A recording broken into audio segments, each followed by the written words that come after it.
Okay, welcome back to the show, folks. Prisoner Broadcast on PlanetX Radio. As I said before the song and the jingle, it is an open forum tonight, so if anybody does want to call in about any of the topics we're going to be discussing or any questions, just put them through via the chat room and somebody will get them to me via Skype, or just if you've got me Skype, then just come up on the Skype. Hopefully our Pippa should be there. Hello, Pippa. Hi, George. Hello, everybody. Oh, yeah. Good, just mention one thing as well. I've just got a message through off Paul to turn up a bit now. I don't know whether, because somebody gave me the nod in the chat box as well, that you can hear us okay. I'm surmising you can because I haven't had another message. But if you just let us know, please, either Paul, Lisa, anyone. Okay. Sorry, Pippa. No, hi, yes. You okay? Oh, yeah, fine. How are you?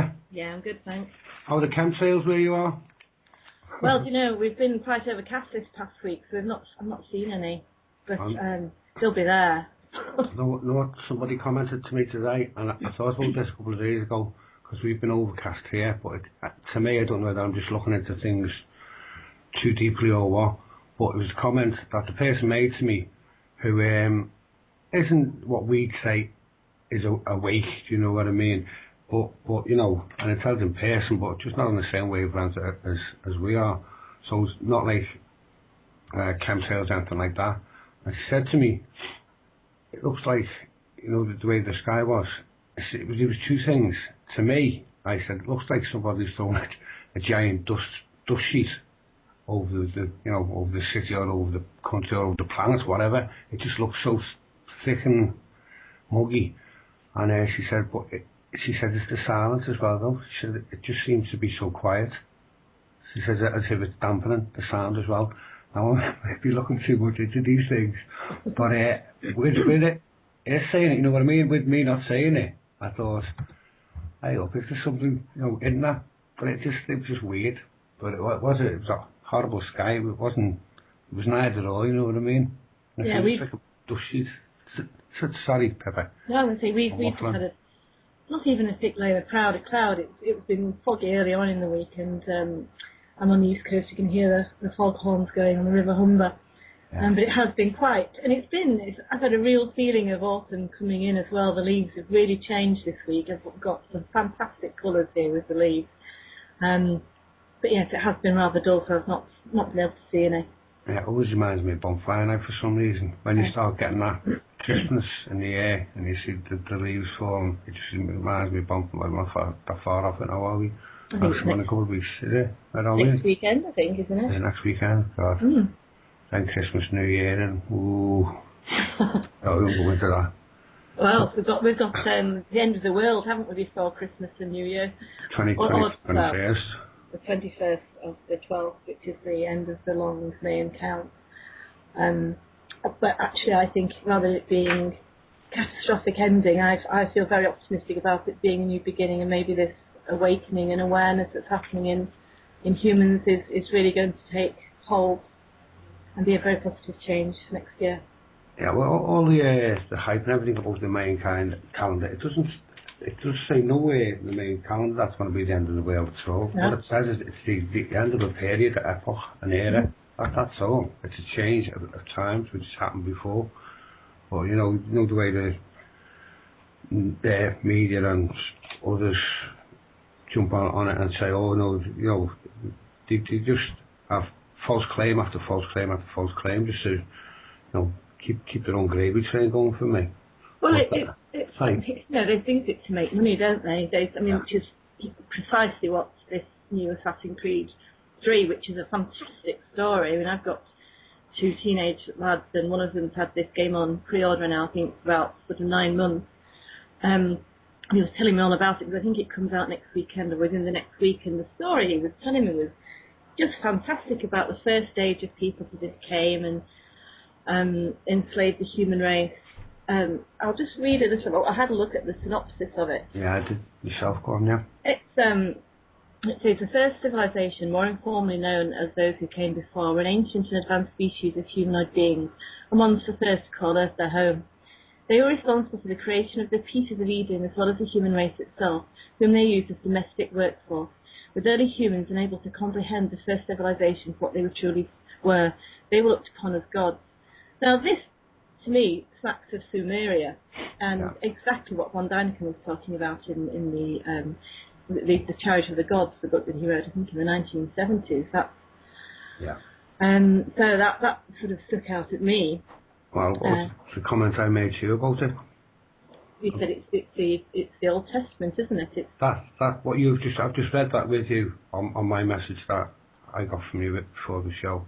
I read that through with you then in my mind, and that's still, to me, that's Genesis.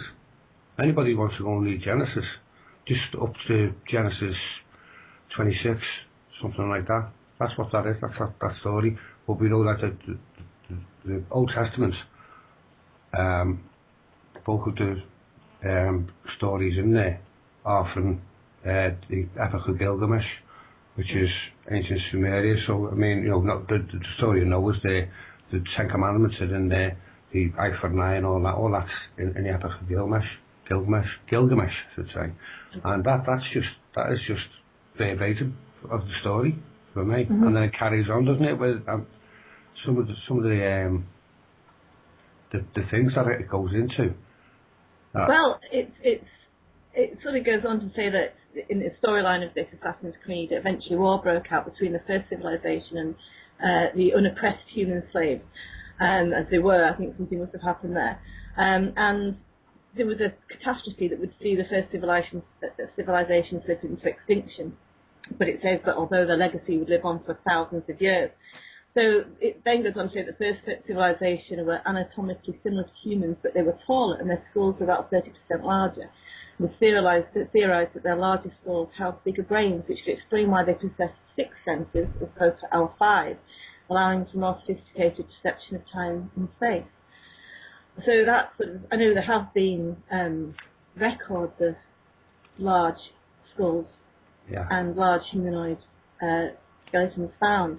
And it also goes on to say that in this sort of synopsis that the first civilization also had a longer lifespan. And again, if you go back to the first, the Old Testament, they were living 500 or 600 years old. So it's been, I think it's really interesting. I don't know if there's anything in it, but certainly it's stirring the people that play it. I mean, it goes on with more archetypal images, but people that play it are really accessing deep and strong areas of their brain with the storyline there. It's the story of us, and it is the story of us, and they've put it into this game in plain sight, and it makes a fantastic story as it does. Well, you just made the biblical reference again there, the Old Testament, because throughout the Old Testament as well is giants, the Nephilim, the giants, owned by Genesis. And the longitude of age, it has always been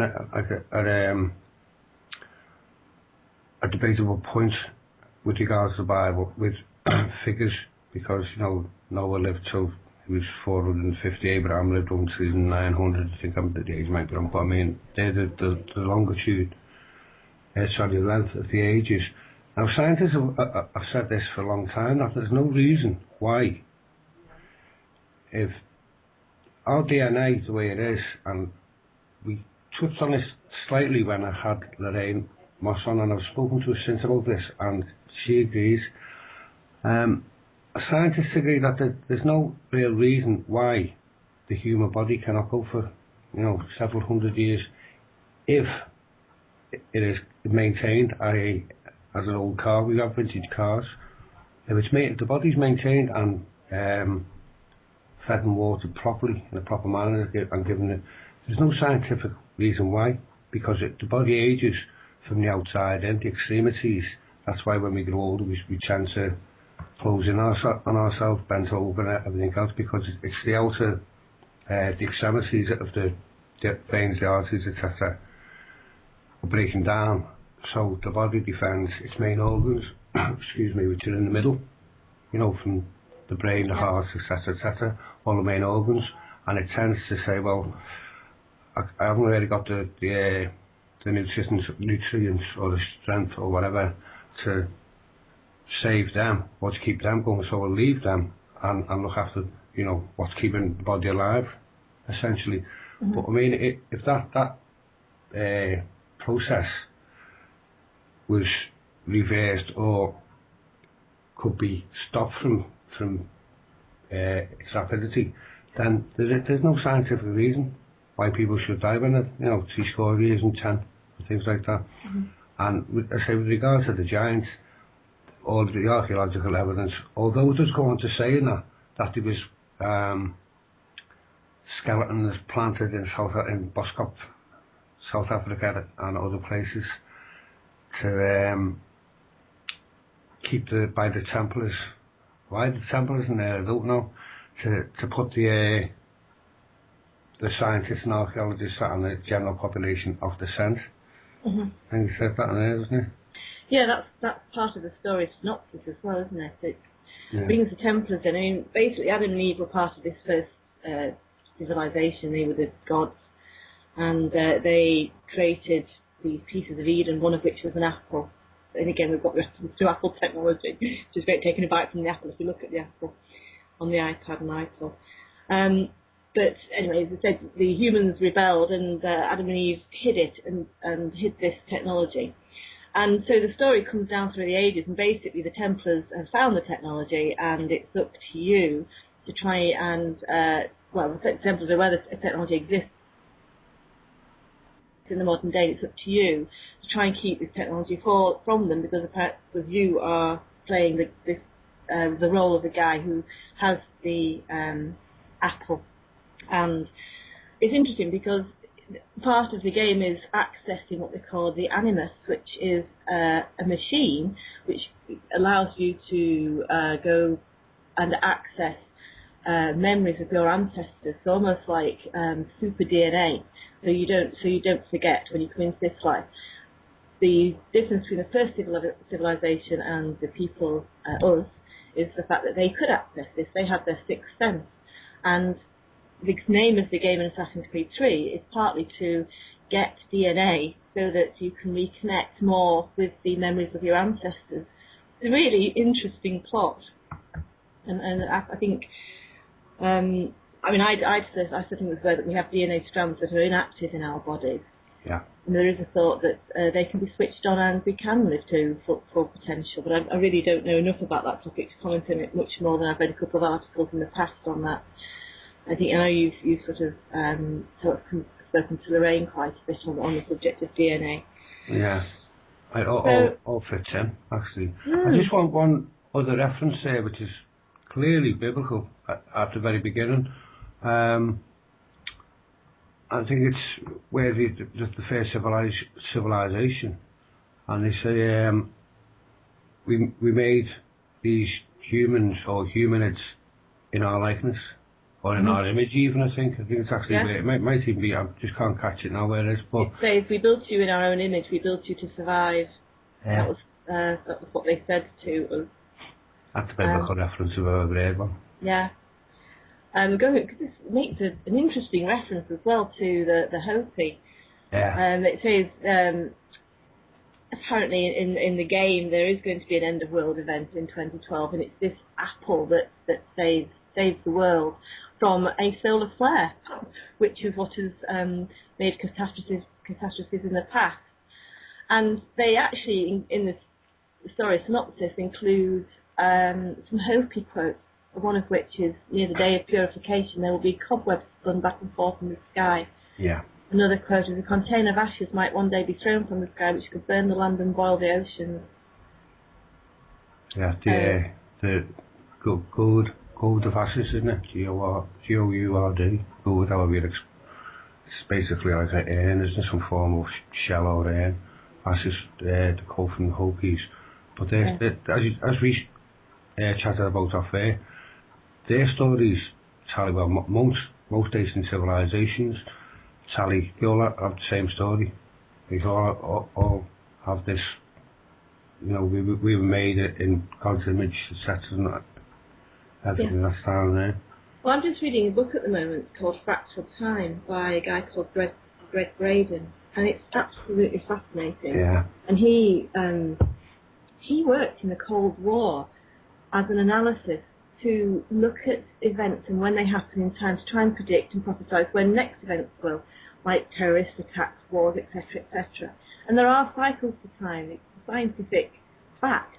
And he writes, he says here, there is little doubt in the minds of the world's indigenous elders that present-day events are the fulfilment of their ancestors' prophecies, the end of time. Sort of saying that the indigenous tribes did have a grasp of time. I mean, the Mayan calendar was so accurate, we had no idea how accurate it was until the 1950s, when we had the technology to realise how accurate it was. And the same with some of the Egyptian astronomical, I'm trying to think of the word, what's it called, hieroglyphs, that's it. Yeah. But the Hopi had, their tradition, the Hopi tradition is that we've already had, or we're in the fourth world age, and this crops up, these world ages crop up in ancient India as well. They're known as Yugas, and the Aztecs and the Mayas. So it's not an unknown. No, it's not exclusive to all sorts of people, especially the Native American people. You know, there's goes hours with their stories, and they all tally up. I mean, there's the one in the Grand Canyon. Part of the Grand Canyon is called the Devil's Canyon, and there's a rock-cut temple there. I don't know if I've mentioned this before, and it's been there for thousands upon thousands of years, as far back as any of the Hopi tribe can remember. Been passed down in folklore for generations and generations. And inside the temple is a statue of Buddha. Right. So they've been worshipping that for thousands of years. There's the statue of Buddha with all the, you know, the regalia and the trimmings and everything else. Now, how that's got there, no, nobody knows. But the Hopi folklore is very, very similar to the Mahabharata, what we spoke about before. Mahabharata. You said that, not me. I thought it was something that you'd order with rice and a fair seed and a paratha. No, it's all the stories in there. I think, you know, as they're related, are very, very similar to the Hopis as well. Yes. It's and all indeed, strange stuff. Sorry, I was going to say, you were telling me earlier that there was some evidence of craters? Yeah, I've seen that somewhere. I'll get that up on the web and send you the link to that, or it might be YouTube, I'm not sure.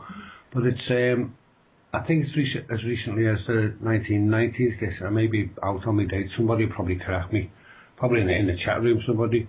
But when you have ground penetrating radar, they've used it, I think since the late 60s, early 70s, certainly used it on the Giza Plateau in the 70s, around the pores of the Sphinx and other areas. But I think in the 90s they started doing it. It was for oil exploration, I think, or for mineral exploration. They actually used it, and they took the ground penetrating radar airborne in light aircraft, and I don't know, it was a few hundred feet or maybe 1,000 or a few thousand feet, I'm not sure, above flat areas, i.e. like the deserts out in the Middle East and other places, deserts in America, etc. And where the site are supposed to have been of Sodom and Gomorrah, where they were supposed to have been destroyed, and if you read that account in the Bible, that is, for all intents and purposes, is a nuclear blast. Even down to Lot saying to his wife, don't turn back. She turned back to look, and it says she turned to a pillar of salt, but basically what we say, she evaporated, you know, in a sense. But when the ground penetrating radar was flowing above the area where where Sodom and Gomorrah biblically was supposed to have been, there's two massive craters. You can't see it's not noticeable from the ground because obviously you're walking on it, but the black scorched earth with the penetrating radar, the outlines are there, two massive basic craters. Mm-hmm. And the only way the only other areas that they've seen that can be in comparison to them a nuclear blast test site in America, Russia, etc., and other places. That's the only explanation they've got for them. It's not it's not a deep crater like a meteor hit or something like that. There's a way, obviously an atomic device is exploded above the Earth's surface and pans out. That's how it causes destruction. And the scorched earth, that type of crater, and that's what they found. And I'm sure they found one in or maybe a couple in India, Pakistan, which is obviously split as two nations now, but whereas one nation 1,000 years ago. This text is coming straight from Mahabharata. It says, I'll just read quote, "Flying swift and powerful Vijnana hurled a single projectile charged with all the power of the universe. An incandescent column of smoke and flame, as bright as 10,000 suns, rose with all its splendour.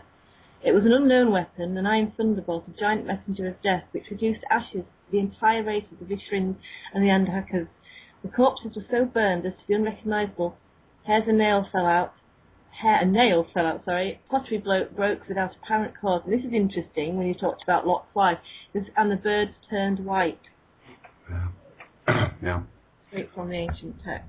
Well, they've also found them in ancient cities, ancient cities in India and Pakistan, petrified rock, which only occurs, basically rock turned into glass, which only occurs under nuclear fusion, i.e. a nuclear device.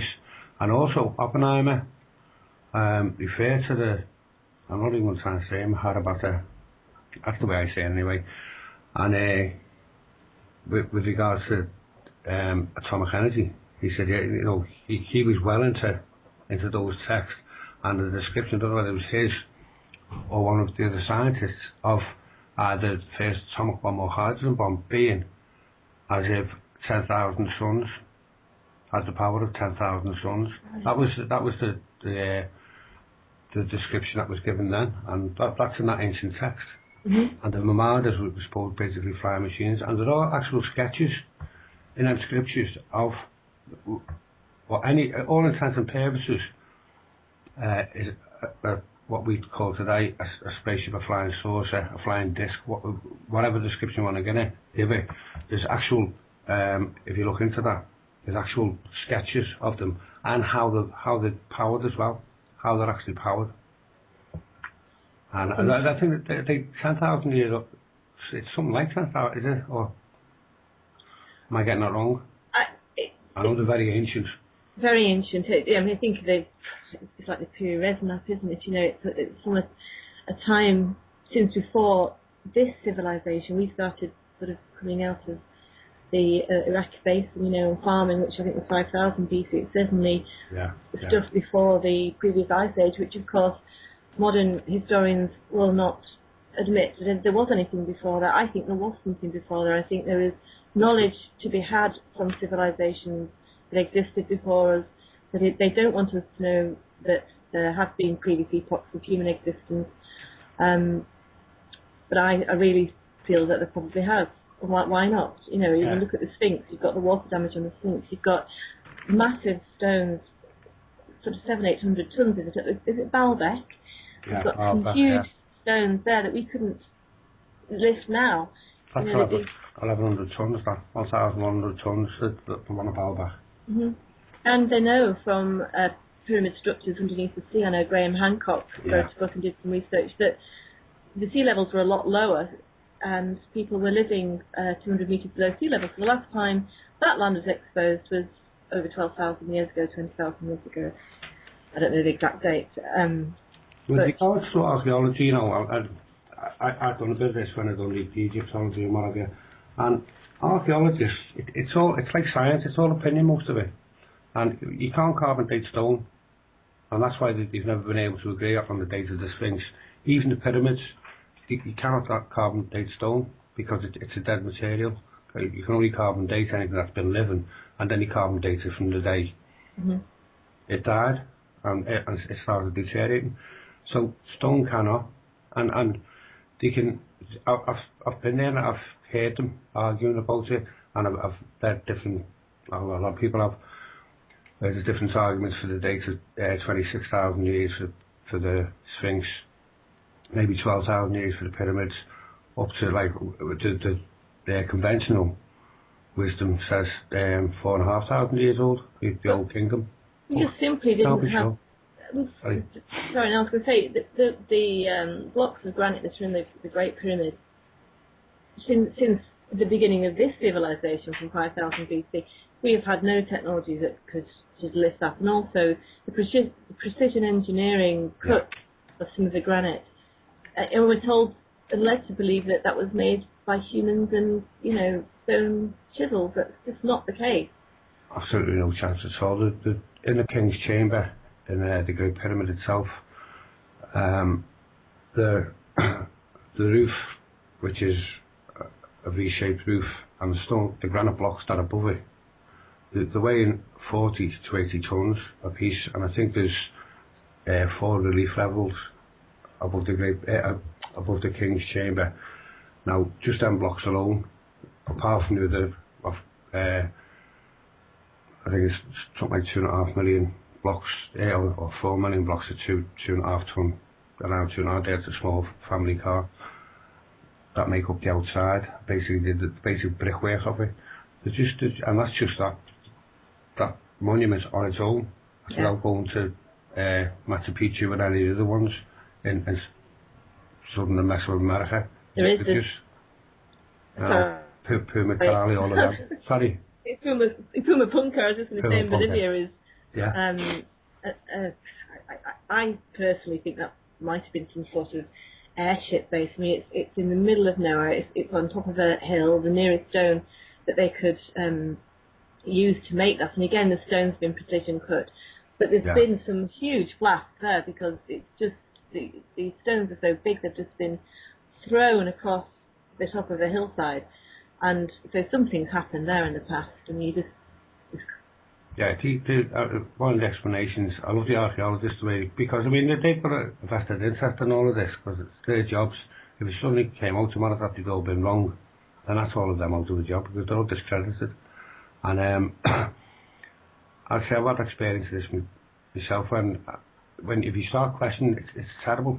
They're like doctors, you know, when you question the judgments. Even if you're just querying this, saying, well, do you think it might be this? Oh, no, it can't be, it's been proven. And then you go, it hasn't been proven, has it? You know, no. It's one of those things. It's not a proven science. Sorry, Pippa. No, I was going to say as well, the best place to hide a truth is in a fiction.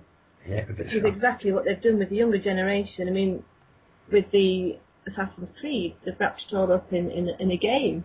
Yeah.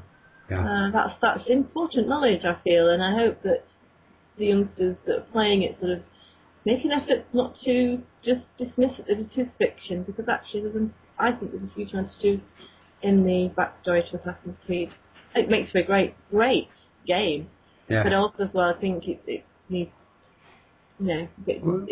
When you first pointed it out to me, I thought, and I started having a look at it, and I said to you they've done a few anagrams. I mean, the main character in it is Desmond Miles, isn't it?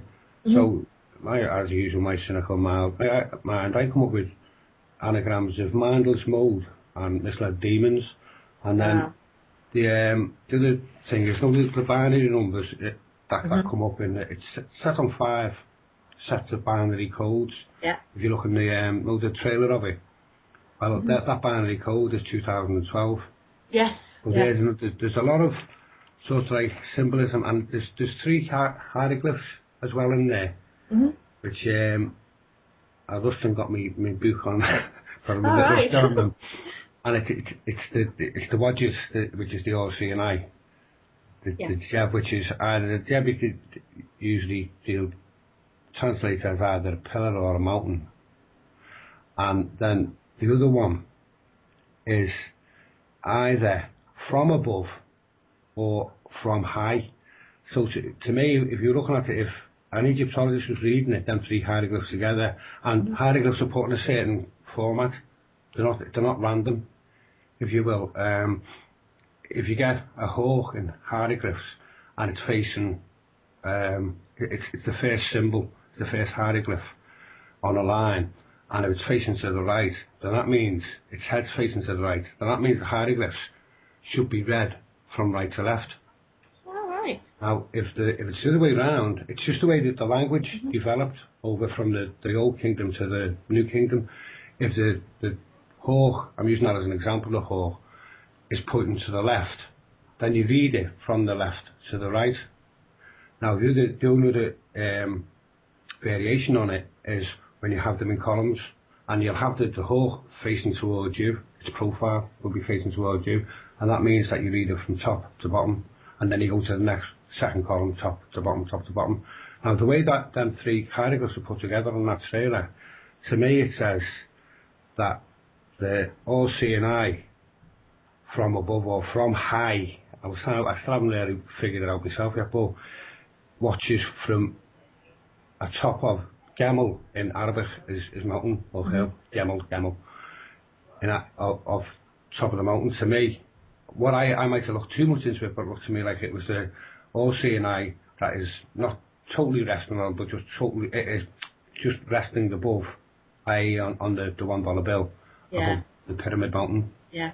Now I might be going way over the top on that, but it just seemed a little bit odd that them three hieroglyphs come up in that manner, in order. Whoever's put them there knew how to set them out. It's an interesting game, innit? It's an interesting game. Yeah. No, I don't know whether it's coming down to the kids.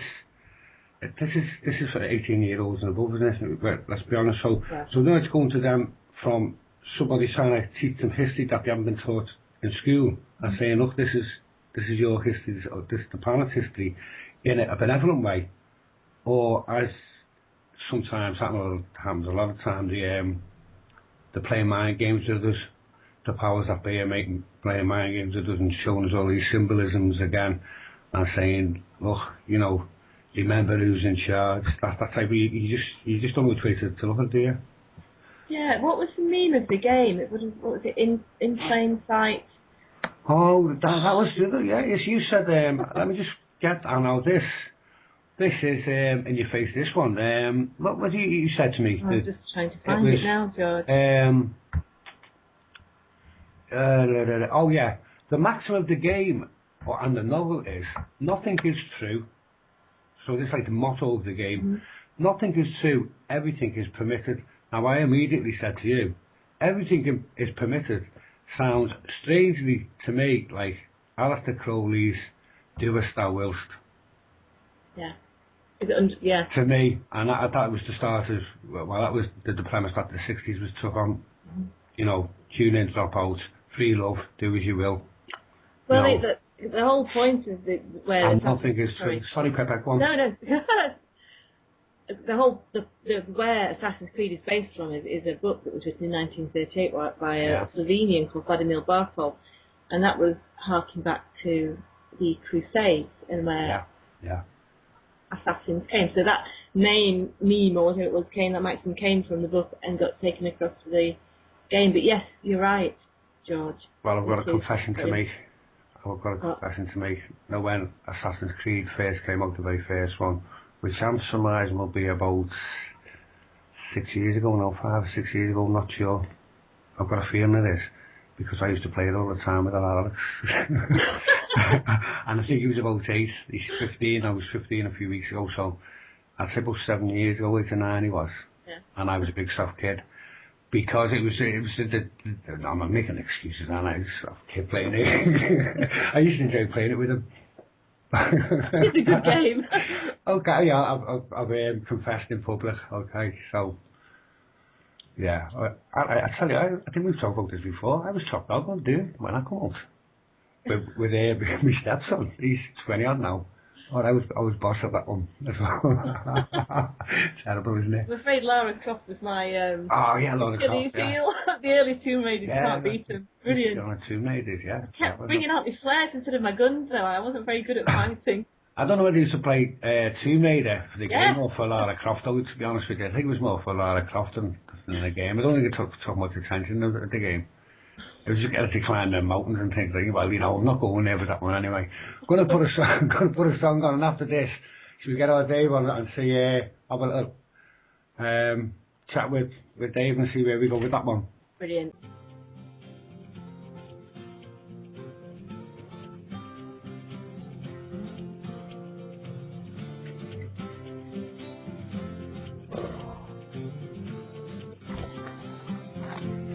CMR Critical Mass Radio is a completely non-profit station where the hosts pay to broadcast their shows. The mission of the station is to get as much information as possible out to people about the world we live in, to unite like-minded people, and to try to come up with workable solutions. If you agree with the work that we are doing, then please feel free to help us continue by making a donation on the webpage. CMR is for people who want answers, because now it is our turn.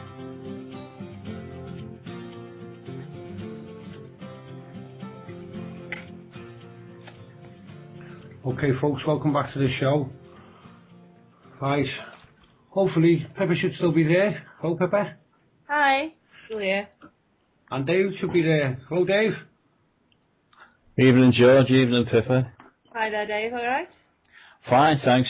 Just the last five or 6 minutes, my link went down, so I actually missed what you were talking about. But the first few minutes was really interesting about the Nephilim and the Anunnaki.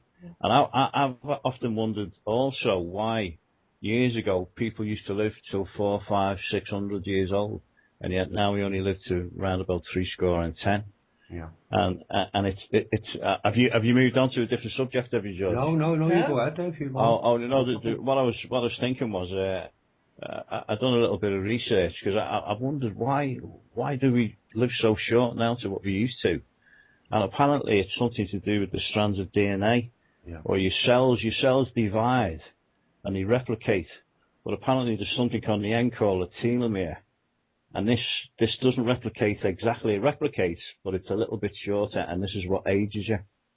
So it's almost as if somebody's manipulated the DNA in some way that we actually age, as if somebody's come along a couple of thousand years ago and give us an upgrade, and it's changed the way we are now, and it looks like we're due for another upgrade, doesn't it? Yeah, well, that was exactly what I said to Pippa about people finding it hard to believe the biblical accounts of people living to 400 years, 900 years. But right. as I said earlier, scientists have proven that it's not an impossibility; it's a possibility. It is within the DNA that's changed. There's definitely, whether it's been on a deliberate basis or whether, through our environment, the toxins that we live in, the toxic environment that we live in now, to what obviously people 2,000, 4,000, 6,000 years ago lived in. They never, in this. Sorry, Dave. That's true, but it also makes you think. I mean, I've seen videos online of you've even found in China giant, skeletons of Nephilim, and these are like 50, 60 feet long. You know what I mean? It makes you think. I mean, I don't know. You'd have to think about that one, whether it's actually fake, the video, or not. But the Anunnaki was said to be 8 to 10 foot tall. Yeah. The Nephilim were gigantic, weren't they? The ones in the ones that the Native American people found in the caves and reported and were swiftly removed, by the way, once the authorities got onto them. This was in North America. You can get that up. That's it. That's the pictures down the booth. They were at least, I think it was 12 or between 12, 14, 15 foot tall. And the hair, they all had red hair for some reason. I don't know how that came about. But all the skeletons I found that had hair left on the skull were all red. But they said, these have been, if they're standing upright, you'd be looking between 13, 14, 15 feet tall. But once the authorities found out about them, they were called in. When the tribesmen or the tribespeople call them in, they just, on the backs of trucks, scientists told, I'm away, the lot. Anyway, and no one's been able to find them since. Where them bones, they've been... How long ago? Sorry? How long ago was that, George? I think this was only in the 30s or 40s. I think it might have been in the 20s or 30s, actually thinking about the pictures that I recollect seeing. Sure, it was, the Native Americans were obviously put on reservations and things like that, but they still had certain sites, caves and wherever, that they still held sacred. And I'm sure it was in one of the caves where they'd known about it for years, but for some reason I can't. It's that long since I actually read it and seen the pictures. I'm sure it's one of the mainstream books, as in one of Van Daniken's or maybe Graham Hancock's or Bavall's. I'm sure the pictures or the reference as well isn't more, because I've seen it a few times in different books, and the photographs are there. Of the, I think it's an either a tribes girl or woman actually sitting by the skeleton, and you can see the skull is absolutely massive, but you can actually see the pictures are black and white, but you can see the hair sticking out, but the description was after hair was red. And that's why they. Well, what I was going to say. Sorry. You'll have to excuse me a bit, George, because you're dipping in and out a little bit here. I don't know whether it's the signal. No, it's not your fault. It's my computer probably. But what I was going to say was I went to a very interesting seminar must be about a month now to see Lloyd Pye, and he bought this the skull off this woman. He got the skull off this woman, and it's called the Star Child skull. Now, if you look on YouTube, he's done hours and hours of videos, but he thinks the same way as I do, that this planet was actually seeded hundreds of thousands of years ago, not a few thousand years ago like they're making out.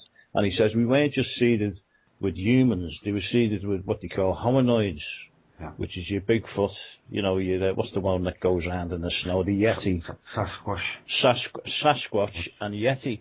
And he said we were all put on this planet, and, there's places in the world where it's so remote that these things can actually live. There's all sorts of sightings all over the place, isn't there, of Sasquatch in video on YouTube and that, But it makes you think, doesn't it, exactly how we did come about? Because the whole of history, as we know it, is an absolute lie. We're taught in schools. Yeah.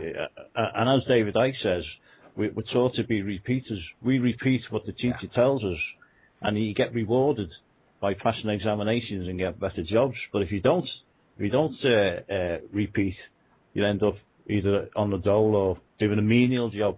So you go to university and you repeat what you've been taught, but what you've been taught is not the real truth. Yeah, that's what medicine's based on. They just regurgitate what they're taught. They're not actually physicians. I think sometimes I refer to them as witch doctors, and I think that's to do with witch doctors, the service, at least they knew something. But just on a couple of things you said there, Dave, because I've got a question here as well. I don't know whether you caught the show where I did refer to before, Lorraine Moss on, and she has gone very, very deep into the subject of DNA, unbelievable. And Lorraine Moreau was the name? No, Moss, Lorraine Moss. Oh, no, I'll introduce you to one day, she's a really interesting person. But I was talking about Akhenaten the Pharaoh, Tutankhamun's father. Now, he suffered with Marfan's disease, and Marfan's disease, for anybody who wants to visualise it, is a disease that Abraham Lincoln suffered with. The long fingers, the long, seemed elongated body, the features, the long ears, etc. All that. Well, if anybody sees any depictions of the Pharaoh, Middle Kingdom Pharaoh, Akhenaten, and Tutankhamun actually, the skull is elongated, the ears, the chin. Now that's Marfan's disease, that's a recognised disease. But Lorraine said to me, that is like a basic leftover or crossover from giants, because these people are very tall, very slight, and I say very elongated in features, and it's sort of like the DNA is still a bit there from giants, because obviously it's still going to come through generations and generations, over thousands, hundreds of thousands of years, the DNA stands, and that, it seems to be some form of proof that giants once did walk the planet, as they do today. We know today, we call them, which is a terrible term, we call them freaks if somebody's not like 8 foot tall, instead of just saying, well, they're a tall person. Maybe there were, races of people who were that tall and taller at one time. But, just no longer here. It's almost, George, as if our DNA's been switched off or manipulated in some way, somewhere along the line. And it's said that it's over 90% is supposed to be what we call junk DNA, but it's just that it's not switched on, or it's, we're not connecting. I mean, this whole reality that I'm sitting in my living room here now, looking around, it's supposedly a hologram. Yeah. It's just made up. Well, I'll get to this question as well. Paul just messaged me through on Skype with a question here, because I haven't got, I don't have the page open.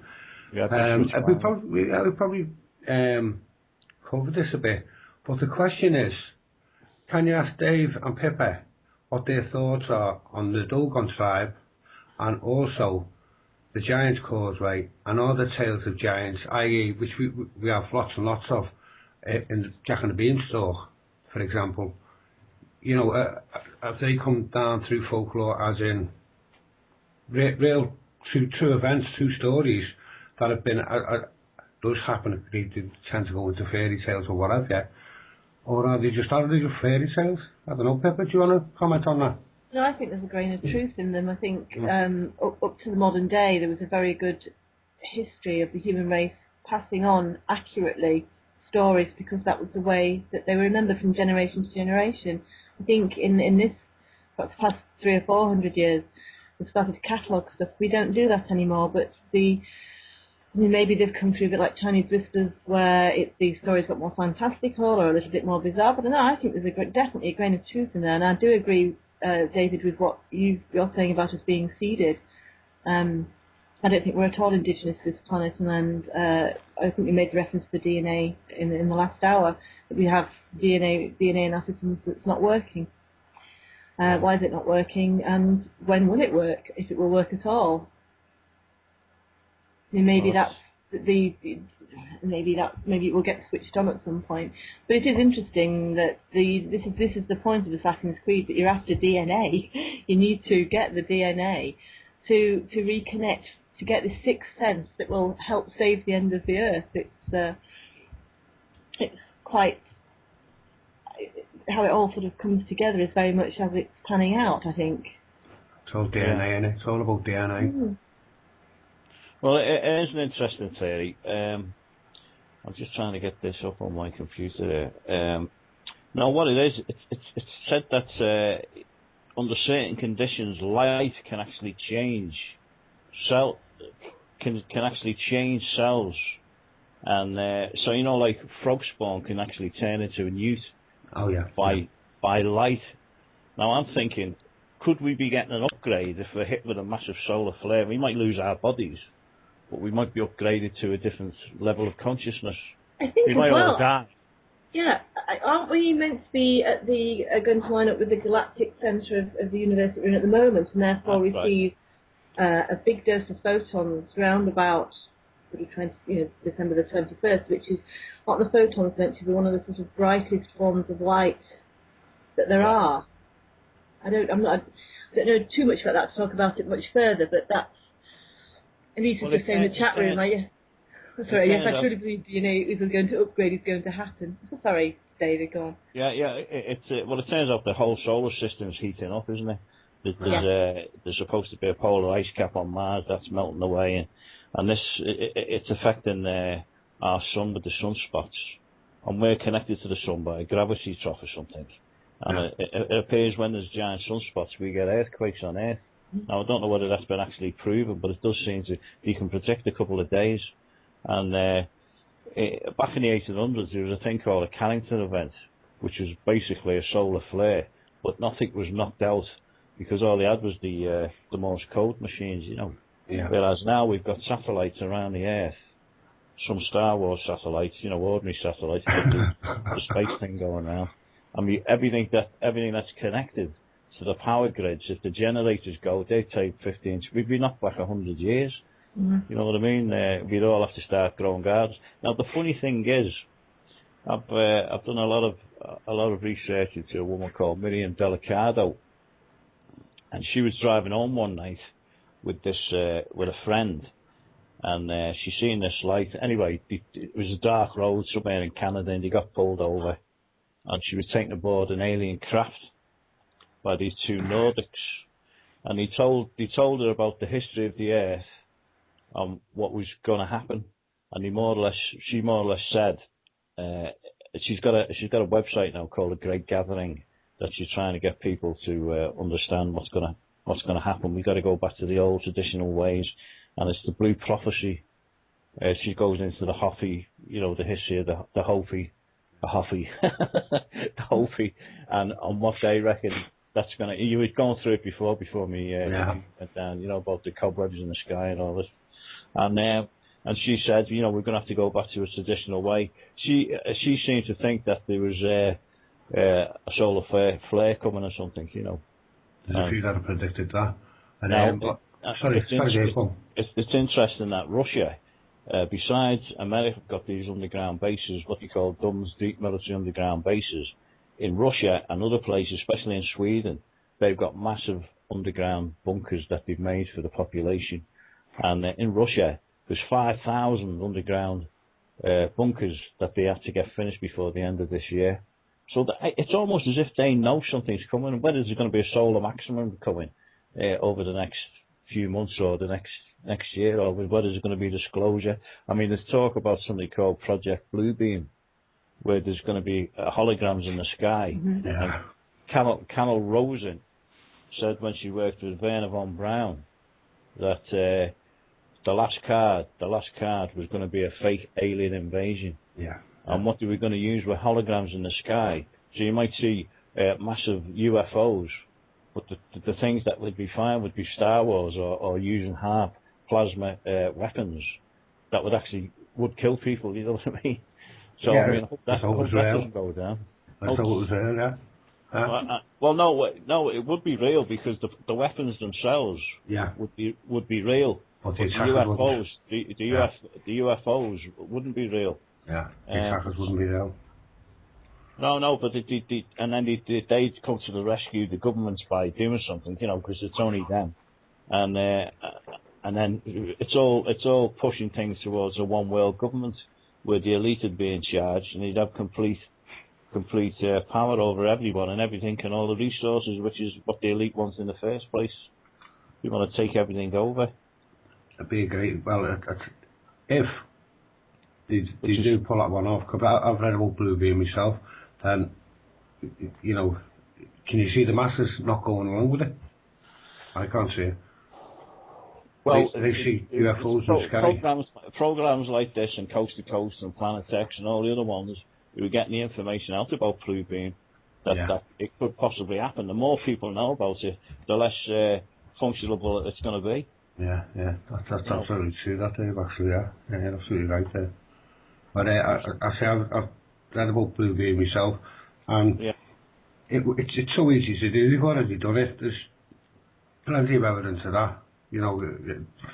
How long have holograms been? Well, what they've shown us and their version of, we always know their technology is far advanced than what they give to us, like the mobile phone technology now, the computer technology.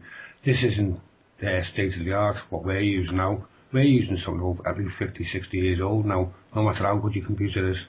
To what they have. Sorry, mate. Yeah, what's his name? President Reagan said at some UN thing, how we'd all pull together if there was an outside force. Yeah. And he was talking about Star Wars then. Yeah. I've just got a little thing here in front of me. It says chemtrails regarding Star Wars. The combination of chemtrails for creating an atmosphere that will support electromagnetic waves, in essence, particulates or the small nano-sized particles, make directed energy weapons work better. They spray barium and aluminium, then using ground-based or space-based weapons, they make a dense plasma. What they're ultimately trying to do is create charged particle plasma beam weapons. Chemtrails are the medium and directed energy weapons are the method. These systems are already in place in Russia, Canada, the US and all Europe. Our atmosphere is 3 times more conductible than it used to be. So that's interesting, isn't it? I mean, you can guarantee they're already in place. The satellites all around the Earth that they can use.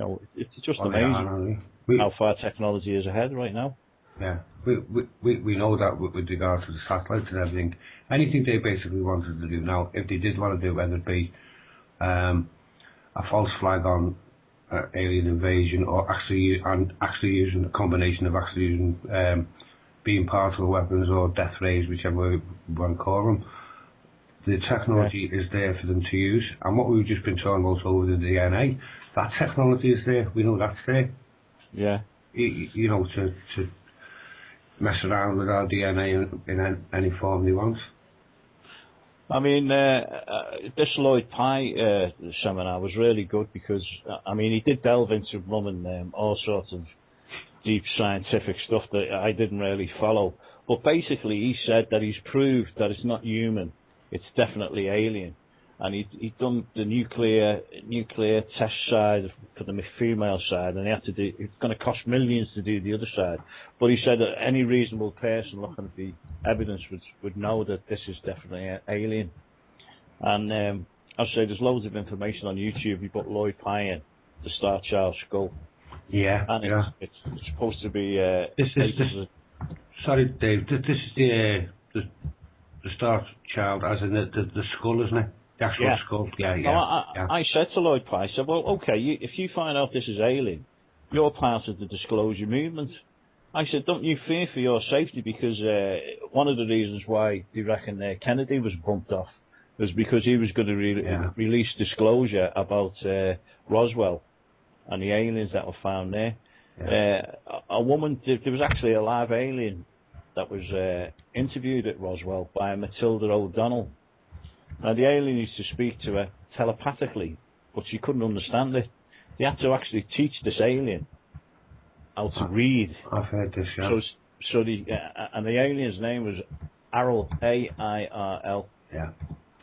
And this alien was supposed to be like a female, although it was androgynous. It was sort of like came across as a female. Once they taught the woman or the alien how to convey what she needed to by telepathy to this lady, her excerpt of this book has only just come out in the last few years. It was posted from Navan in Ireland, of all places. Matilda O'Donnell, she must have been Irish. Anyway, it turns out we're called Isbies. That's what the alien called when she was talking about the interview, and saying that years ago there was massive wars in all parts of different star systems, and we were brought here, put into our physical bodies. I can put the link up for this because it's about 3 hours, but it's probably the most interesting thing that you're likely to read. Definitely. Put the link narrated up. to you. You can get it on a page. I'll put the link up when. And he said in the star system, he says there was what they call the Great Domain, which was supposedly the good guys, and the Old Order, and in the end the Old Order were pushed out of this galaxy, and they took over, and we were seeded on various planets, throughout the whole galaxy sort of thing, and that's how we come here today. And she's going on saying that, talking to this thing over a matter of a month. I don't know what happened to the alien in the end, to be honest. But it was really interesting. And it's narrated, and the guy who narrated it, it's all written down. It's on a YouTube video. It's so interesting, And it's just more information to the fact that we may have been, the planet may have been seeded, which is the way I'm reading anyway. I mean, some of these Illuminati, they go on about religion. Religion is just for the fools and the weak. Yeah. You know what I mean? Believe anything, because that's why they call the Illuminati. They're the illuminated ones. They know the true history of the planet. They've got all the technology.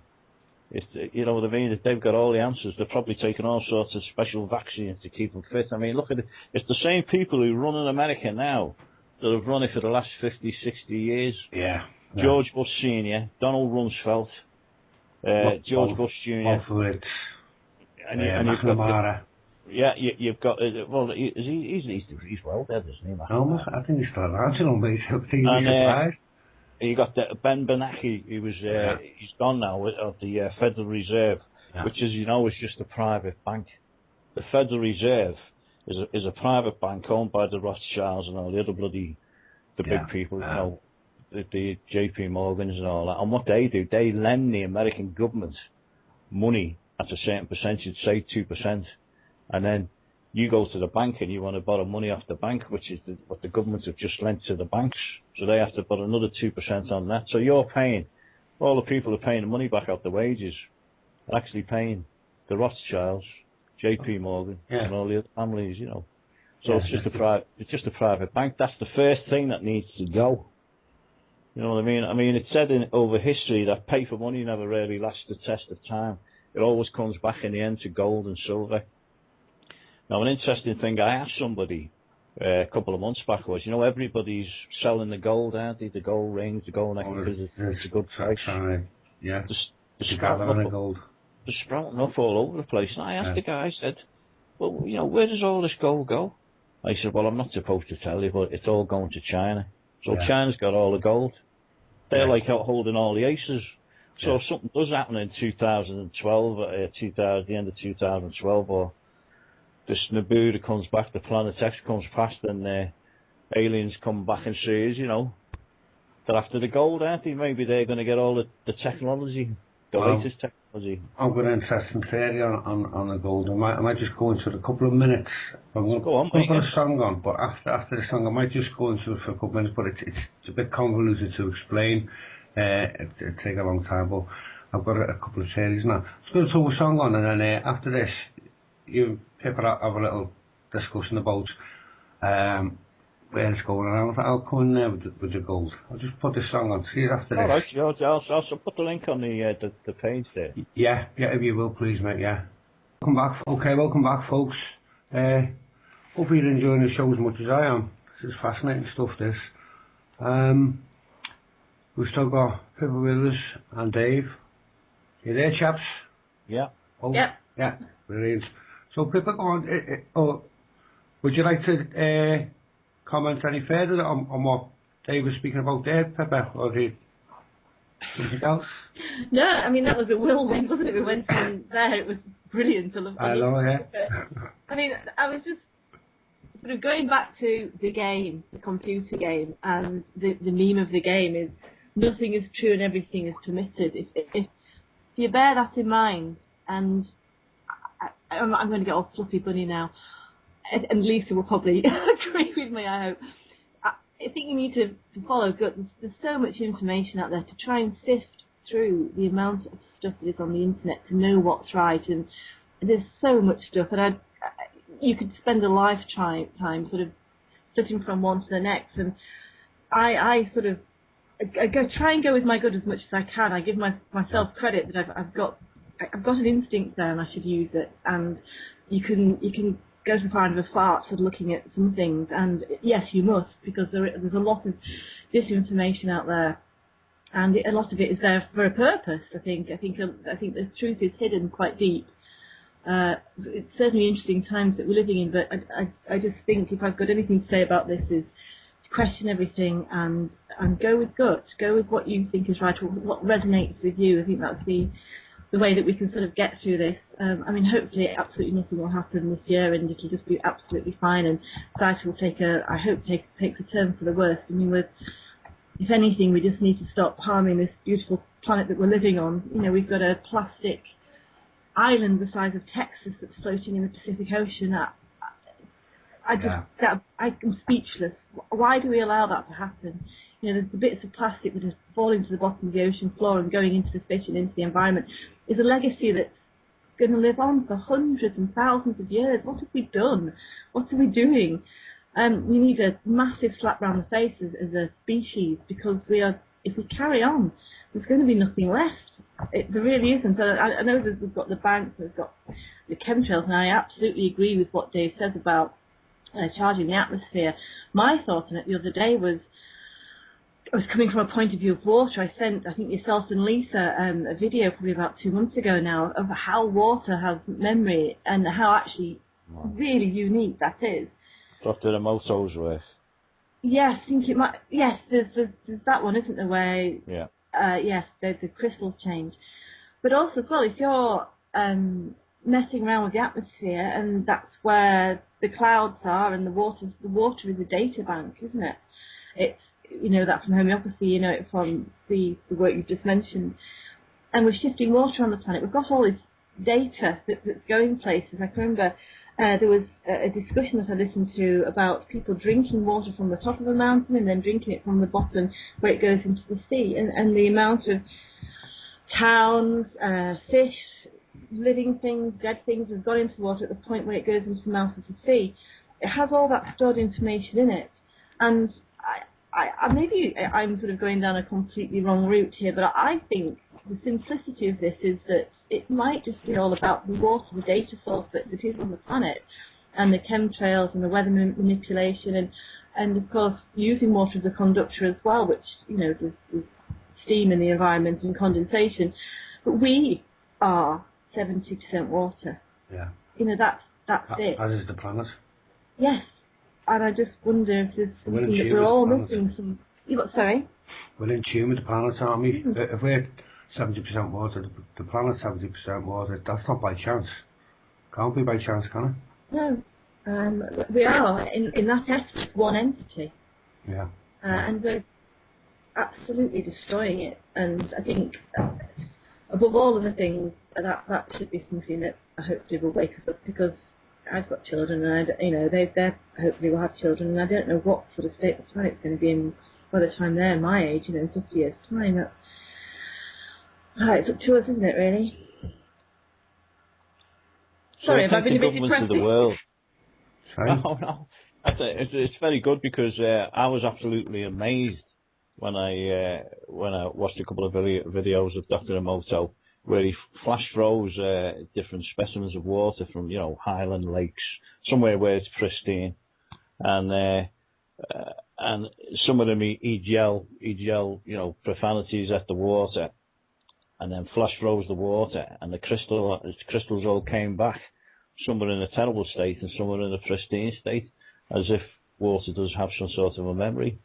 Yeah. And everything's being affected, in my mind, by pollution and such things as these government geoengineering things. Global dimming. This is what they're calling it now. Global dimming. We're getting 20% less sunlight in the UK than what we should do. And then you're getting people on the telly who's they're in the supermarket showing two different sizes of broccoli, one small and one big, and saying, this is what we should be getting this time of year. This is what we're getting. Well, obviously, if you're not getting any sunlight, the crop yields are going to be lower. And the human with the vitamin D deficiency as well. Well, not only that, but I'm saying you're going to get smaller crops. Yeah. So prices are going to go up. But now I found out that they're actually seeding the oceans of the world as well. Oh, so, yeah. There's a chance they're going to kill off the plankton and the krill and all that, what the food chain feeds on. They just seem to be making the right mess of it, to be honest. Dave, sorry to interrupt, Dave. It just came into my mind, which I did want to ask you about, because I listened to the show on the PlanetX show, I think it was the week before last, and I meant to ask you about it. You mentioned on the show, with regard to this, I'm sure it was with regard to the world's food supplies and crops, etc., and the way Monsanto are manipulating things and everything, and you mentioned something about Tony Blair brokering a deal. That's right. Yeah, it's actually, that deal is still going through. One of the biggest firms that you probably never heard of is a firm called Glencore, and they reckon that's 6 out of 10 items you've got in your kitchen has probably gone through Glencore's hand, because they mine copper, aluminium, every sort of metal you can think of, but also all the commodities as well. And they've done a deal, or they're in a deal with a company called Extrata, which is going to, if they come together, it's going to be something like 33 billion. And it turns out that Tony Blair is actually brokering the deal. Now, funny enough, I just checked it online before we came on, because they were supposed to have sorted it out, but they're waiting to put it to the shareholders on November the 20th. And that'll make him the 4th biggest commodity dealer in the world, commodity traders. So he must have got a nice bit of commission for that, Tony Blair, as I thought. Well, it's not unbelievable, is it? It's not unbelievable. I was going to say it's unbelievable. Sorry, mate. He's got his fingers and everything. Before we went on air, I was looking at another thing. I was looking at was people who attend the Bilderberg meetings. Well, you know about Bilderberg, don't you? Yeah. And it turns out, because I've never liked him, that bloody George Osborne. He's the one who's trying to put all these bloody changes into practice, you know, about the bedroom tax, which I'm going to get caught for. Yeah. And telling people if they're out of work and they have another baby, they're not going to get any child support. It's just unbelievable, isn't it? You couldn't make it up, could you? I mean, they don't even want to give you money now. They want to give you food stamps. That's what it's all part of. It's all part of Agenda 21, which is global governance. They want to control everything from the land to the minerals to the sea to the food, everything. They want to control everything, and if they can wipe a few people out in the process, it makes you think, doesn't it? Another thing I was thinking of was you know what I've said to you before, that the air is more conductive. Yeah. You know, about with the way they're spraying all this stuff and that. You know, say there was a solar flare, it's going to hit us a lot harder, isn't it, if the air's more conductive? Yeah, you know well, I know it's one. You're like standing in a bloody microwave oven. Yeah. You know, it just makes you think. Good point, I hadn't thought of that, actually.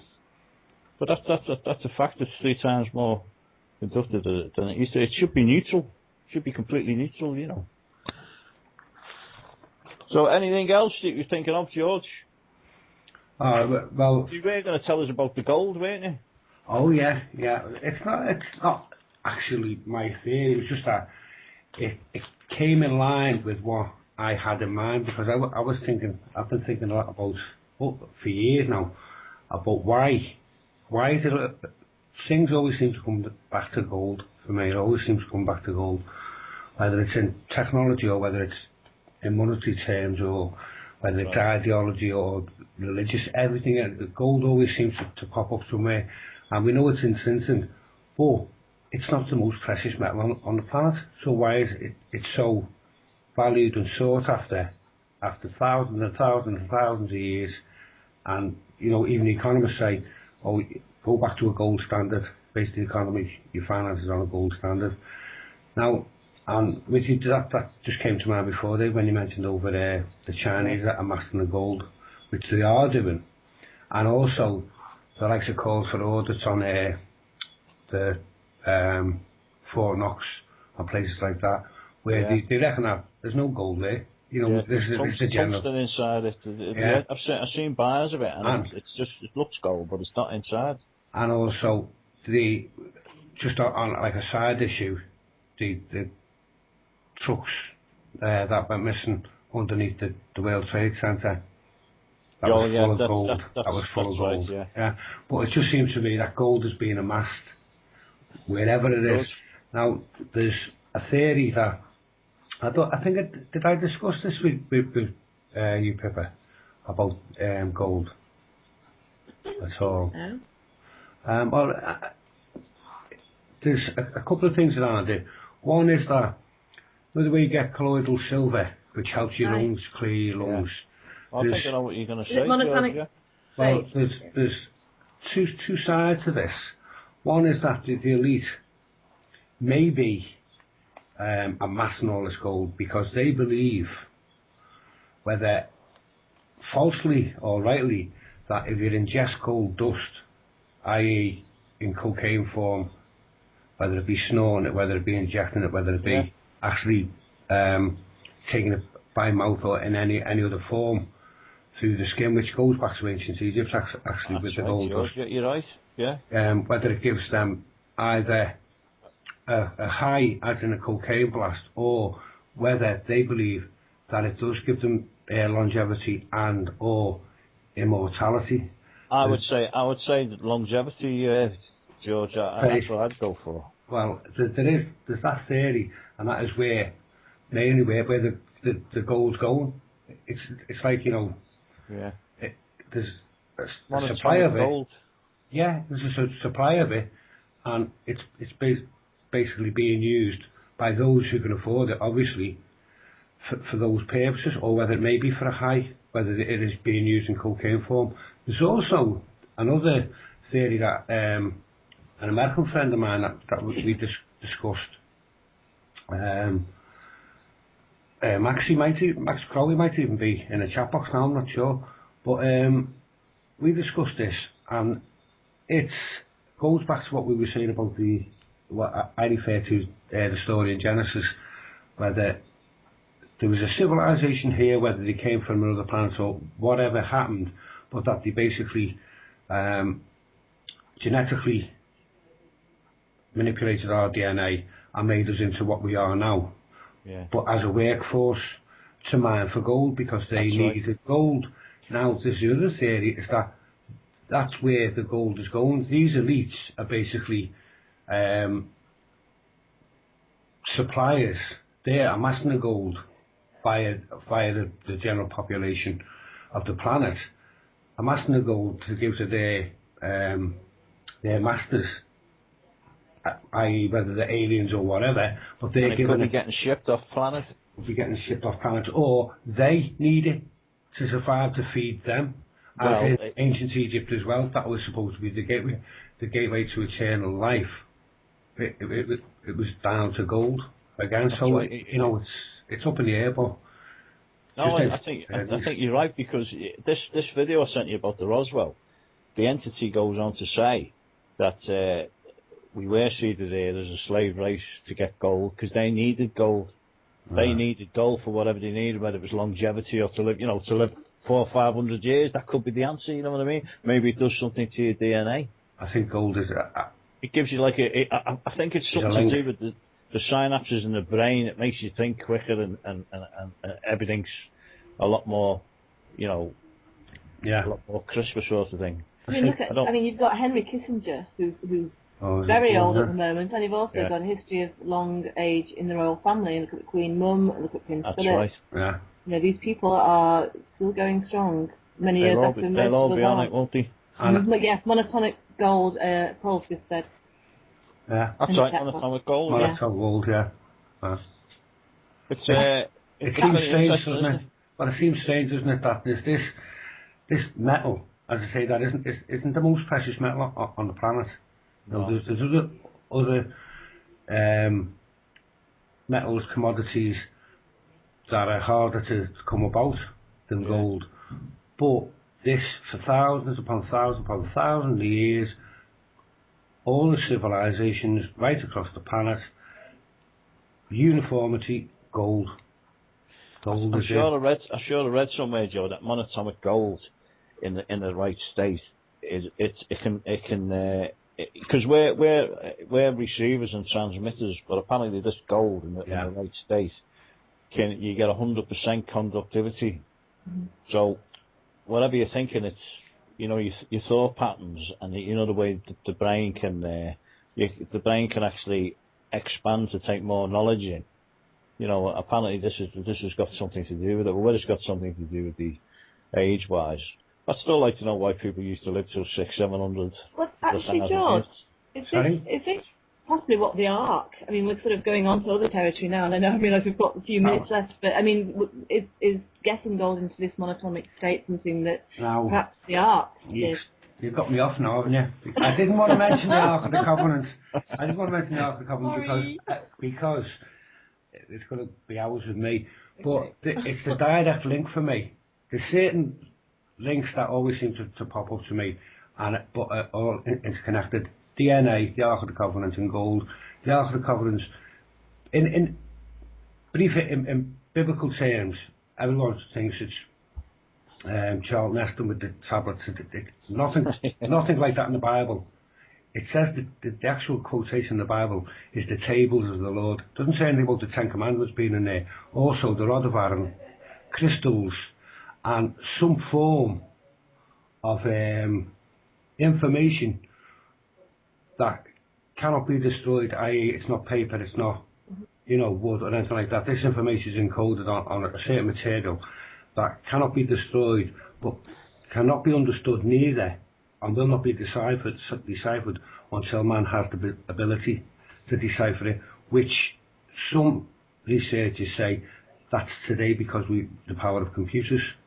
Now, that information is supposed to be a part of it. It's supposed to be everything about the universe, the whole story, but part of it is supposed to be the alchemist code as well, to transmute base metal into gold. Right, there's been certain ones over thousands of years that the ancient Egyptians would allegedly had the knowledge to do this, because you only have to look at some of the artifacts that have come out of Egypt. It's pure gold, not the gold we have today, it's pure gold, and also it's the abundance of it. It said it in the scriptures, the ancient scriptures, I think it's of Herodotus or Solon, is that when them times in Egypt, gold and gold dust was more plentiful than sand in the desert. Oh. So how much gold would they did they have at their disposal? Even if that is just, you know, minutely true, how much gold are there? And you only have to look at the artifacts that came out of Tutankhamun's tomb, which is the smallest tomb in the King's Valley. Actually, it's the smallest tomb in there. So it stands to reason that would have the least treasures in it. And the gold, you only have to look at the sarcophagus, that's 3 layers of sarcophagus. And then the container that was in, and then all the other gold that's there, it is unbelievable. And to me, that's where there's a link there, and there's a link to the Ark of the Covenant coming from Egypt anyway, to being given as a gift by whoever to the Egyptians. It's just all interlinked to me.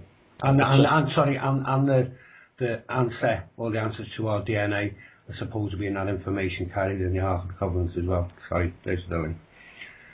I wonder if water's got something to do with it somewhere along the way, because as we know, it holds memory, and it could be a lot more complicated than what we think. You're not doing any alchemy without water, are you? No. But it's funny, isn't it? It's like a blind person having a big puzzle and we're trying to put the pieces together. You know, we've got the pieces. And we're saying, does it go this way? No, it's triangular. Let's try this piece up down here. I've got the edge in. It's so frustrating, isn't it? It's so frustrating. Yeah. That's a great analogy there, Dave. And then when you get to the very end and you've got the 1,000-piece jigsaw actually completed, what happens? There's always one little piece missing in the middle, isn't it? Yeah. There's one piece of the dog ethic. You know what I mean? There's a piece missing and there's a piece missing. So, I mean, so frustrating. We're going to have to wrap up. I don't believe it. I don't believe that's never been 2 hours. We need another hour. I think we probably have we been in the time warp there, what? I can't believe that. Seems to have just sat down and it's gone. We're going to have to do another show between the three of us if you're both up for it. Yeah, I'd love to, yeah. Definitely. I love it, different subjects like this, you know. Yeah. And you know what I put up on the blade for the post for the show? Apart from Assassin's Creed, we just never went there any of it, did we? You know, the chemtrails, we're going to do this, we're going to do that, just never went there any of it at all. Brilliant. Well, we never got to smart meters or RFID chips or anything. No, nothing at all, no. So we've got lots to talk about in the future, George, you know. Certainly have. I mean, let's be honest, we could have done a full show just on Assassin's Creed, and then what we just got into then, with regard to gold, there's another show there. Yes.